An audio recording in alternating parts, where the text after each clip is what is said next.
G'day folks, welcome to Beginner's Collection Essentials episode 6. Straight into it today, I'm going to present to you the Bandaged cube. Now, not any Bandaged cube, but the Bandaged cube kit. This is an absolute must-have for any collection, whether it's beginners or not. And I'm here to tell you this is definitely the best twisty puzzle value you can possibly get. It still is. I still can't believe the price that this thing is. I'll get into that in a minute. Now, first, I just want to talk about very, very briefly what is going on. What is a Bandaged cube? Well, we've got here a normal Rubik's cube, and you can see that you can just turn all the layers as per normal. That's cool. Now, if I actually got a bandage and put it onto this cube, and if I try to turn that, that's no problem. But as soon as I try to turn that, you can see that the two pieces are bandaged together. That is a Bandaged cube. And I have no idea who initially thought it up. Probably Tony Fisher. I don't really know. I've tried to find out, but it's not very clear. But it's really way back, even in 89 and 90, that sort of region, when the first sort of person decided, I want to see if the stickers come off, the first person decided to try and make a Bandaged cube. And of course, obviously they didn't want to have actual band-aids on the cube. So the idea was to mod it by, perhaps joining pieces to make one piece there. Now you can get, look, with the threes there's about 5 or 6 mass-produced 3x3 Bandaged cubes, such as the Hitachi, the Big Block. What's another one? There's a few there. The Bi-cube. That is my nemesis. I cannot solve the Bi-cube. When I can, you'll be sure it'll be going up on my channel. This is the DIY kit from Cube Twist, and I just cannot stress enough how much in any collection this should be. This thing is not just this cube, it's actually all of these pieces over here as well that come with the kit. So when you get the kit, it comes in a white box, cardboard box. You chuck that away for sure because it's definitely just cardboard. And it has all these pieces. So it has some pieces which are these 3x2s, and you can see that they fit like that. It has some 2x2s which fit there. It has the 2x1s. It's got the 3x1s, and it's got enough to do everything. In other words, it's got, obviously you can see that it has enough 1x1s for each face. So if you want to make a normal Rubik's cube out of it, you can. Of course, if you want to start off doing something else, go for it as well. So this is an absolutely fantastic kit. I'm going to tell you now the price of this thing. It's $17.82. Now, you probably thought that was, you're hearing things, because there's no way that a kit like this could be $17.82. I actually did a blog post a fair while ago, and I titled it "The Best Twisty Puzzle Ever," the best value twisty puzzle ever, ? And in that post, I'll put a link to the description if I remember, I looked at the price, which was $17.82, and I calculated, or I learned, that there were around 3,500 possible distinct puzzles that you could make with this kit. Now, if that's the case, that works out to roughly ½ cent per puzzle. Now, if you don't think that's good value, I don't know what to tell you. That is incredible value.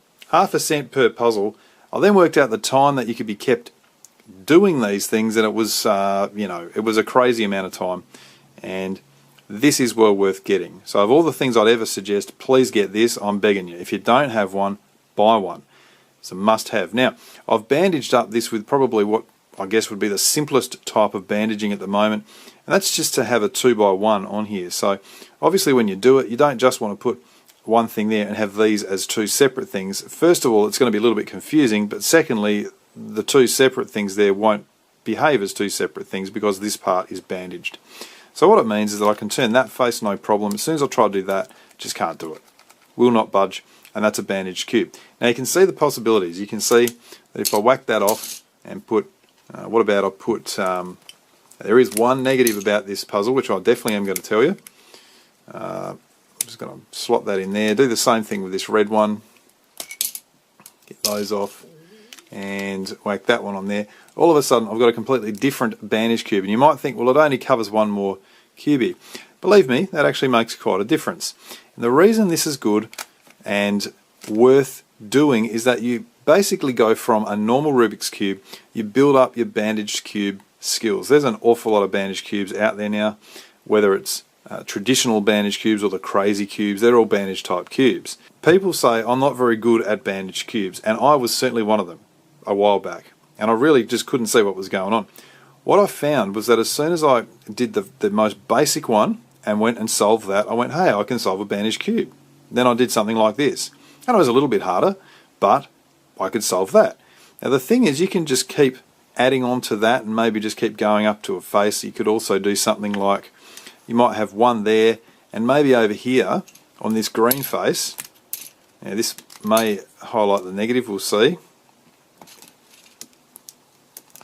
Here we go. You can see when you unclip them, and I'll talk about that in a minute, the centers come off. That's actually not the negative. I don't think that's a problem. You just pull that off, put the center back on. Before I do that, you can see there the screw sitting in there. That's how you can tighten, loosen, all of that. And you can also see the pieces. It's basically Lego. It's not Lego, but it's like Lego. You're just clipping them on. And that's what was so great about this kit when it came out. We could go and say, hey, let's get this green 2x2 and whack that on there. Just line things up and slot it in. Okay, that's on. I never ever push down too hard because it makes it easy to get them off. Hey, let's talk about the negative now. That's the only downside of this cube, but I'm willing to put up with it for the price, is that if you push them in too hard, it is quite difficult to get the things back out. I've tried a couple of methods, fingernails. I've tried, someone suggested a spudger. I actually bought one from eBay. You know, it was like 99 cents. I didn't find that helped one little bit. At the end of the day, I've come to the conclusion that the best thing is not to press them down hard. Put your fingernail under there, and it normally is fine. I've not had that many fingers fall off from doing it. Now, as soon as you do that, you've got this bit bandaged, you've got that bit bandaged. Let's try and scramble it up and see what we can do. They're okay. As soon as I go to turn that, I can't do it because of that. And I'll turn that way. No, I can't do it because that's there, so I might have to turn that off, but I still can't turn this one. You can see that what I was saying before is there's no point having these and these as singles because that's bandaged it up. Now let's see if I can do that. Well, there's certainly no point having those as singles. That's okay. So if I turn that off, what can I do? Maybe turn that, but there's something else down here. I'll put that out of the way, then I can turn that off. And this shows one of the great things about bandaged cubes is the actual scrambling of them. Often they are quite difficult to scramble, and even that in itself is a puzzle. Some people like it, some people don't. I'm probably leaning towards the ones that don't like it, but I think it's good because it does help you kind of see why it's hard to solve, and how you scramble it sometimes is how you solve it. So this is one example of a bandage cube made from this kit. So the actual puzzle that I'm recommending is not any bandage cube in particular, it's this kit. With this kit you can make any mass-produced 3x3. What I wish Cube Twist would do, and I know I'm not the only one, is produce a 4x4 bandaged kit, and heck, then a 5x5. I don't know if it's possible. I'm sure someone must be able to do it, but basically that would be gold. So this is from Cube Twist. Highly recommend the company. They are also the ones who've put out the Siamese cubes recently, those tall ones, and some other puzzles that you will definitely know of. But this is the bandaged cube kit. So I do thoroughly recommend it. It comes with all these parts. If you buy it from Now Store, which is where I'm going to recommend it from, and you do have an issue with it, like there's a piece missing, you'll just get sent the other piece. There's no problem with that. There it is, the bandaged cube kit. Do yourself a favour. If you haven't never got one, please get one. It'll provide you with hours and hours and probably years of entertainment. There are a fraction of the cubes that are available that I've actually solved. There are threads on the Twisty Puzzles forum which list a whole bunch of bandage puzzles made from this kit, along with the pictures and solving techniques. I know there's at least 2 or 3 people who've made Google Docs spreadsheets containing the different puzzles and stuff like that. I've wanted to do a blog post on it for a while, but I just haven't got to it yet.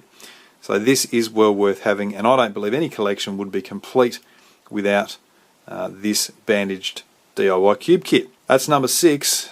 Just to let you know, I think I'm going to be completing this series when I hit 20 puzzles total, and I reckon with the basics, what have we got? The basics, the 2 to the 5, so it's 4 plus a 3x3x2 and a 3x3x4. That's 6 to start with. I've done 6 now, so I'm up to 12. Probably another 8 episodes to go for this series. Hope this has been helpful. All links in the description. Thanks for watching.